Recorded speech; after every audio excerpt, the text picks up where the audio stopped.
全世界の人類に告げる。ザ・キング・オブ・アイアンフィストトーナメントの開催を宣言する。 What's up everybody, today I'm coming with best 8 Tekken 8 characters for beginners. Tekken 8 offers you 32 different fighters, so we tell you which characters will give you the best introduction to the fighting game. Alongside Street Fighter and Mortal Kombat, Tekken is probably the best known fighting game series of all time. Naturally, a new release is accompanied by the corresponding hype, so it's no wonder that newcomers feel like getting into Tekken 8. And the timing is perfect because the game is more beginner-friendly than ever before. Many of the 32 playable fighters are relatively complex, but there are also some characters in between that are still perfect for beginners, either because they have a simpler game plan, easy to understand move sets, or prepare you perfectly for the transition to more complex fighters. We picked out a few of the best Tekken 8 characters for beginners. The first one is Paul. If you're not too concerned with finesse, Paul Phoenix is probably the character for you to start with. The special thing about Paul is that you can deal a lot of damage with very few moves. The striking Death Fist in particular hits opponents like a truck with no brakes. With him, you quickly learn what it means to position yourself correctly and punish your opponent with these very attacks if they make a mistake. Second, Azucena. She's not only one of the newcomers in Tekken 8, but also a good choice for new players. Azucena offers the opportunity to understand and use offensive mix-ups relatively quickly. After her jabs, she has a stance that allows her to use different hit heights and capitalize on them. This is a skill set that is transferable to many other Tekken characters, all while eliminating many risks with her stance and good frame data. 3. Jack 8. While Jack doesn't necessarily appeal to everyone with his beefy looks and short legs, he's always been an ideal fighter for beginners previously, and his Tekken 8 version is no different. Jack 8 combines good damage with long range and an easy-to-understand concept when it comes to offense. In general, he's a very fundamental character. So if you're looking for a fighter who stands out from the crowd with special mechanics or systems, you might be disappointed. However, Anakin Liu has always been expert for Jack in Tekken, and this doesn't change in Tekken 8, where he even has to deal with himself due to the new ghost mechanic. 4. Alisa.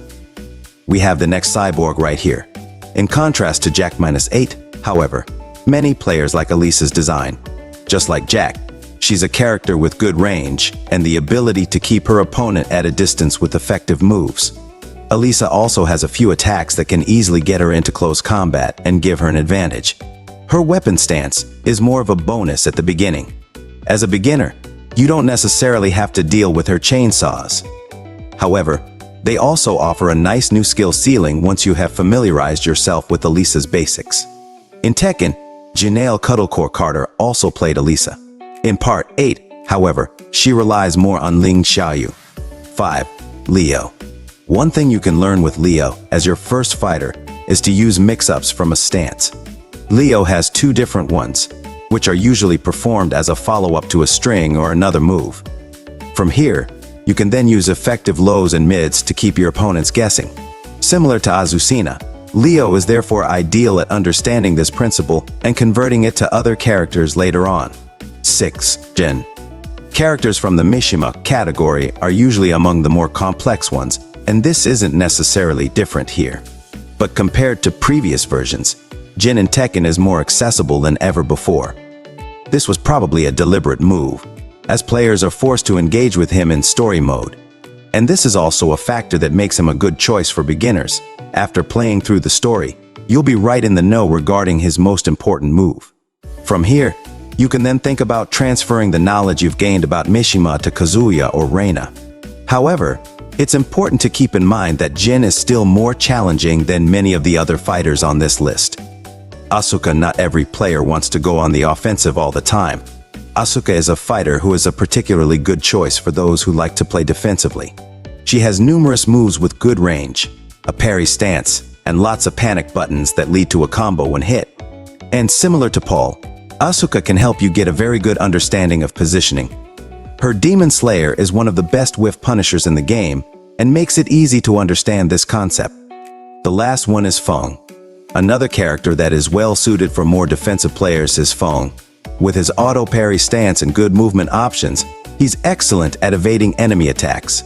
He has more options in his toolkit than Asuka, but is also a little more challenging as a result. The advantage of Feng, however, is that many of his regular attacks are so good that you can slowly get used to the rest of his move list and develop a deeper understanding of him later on.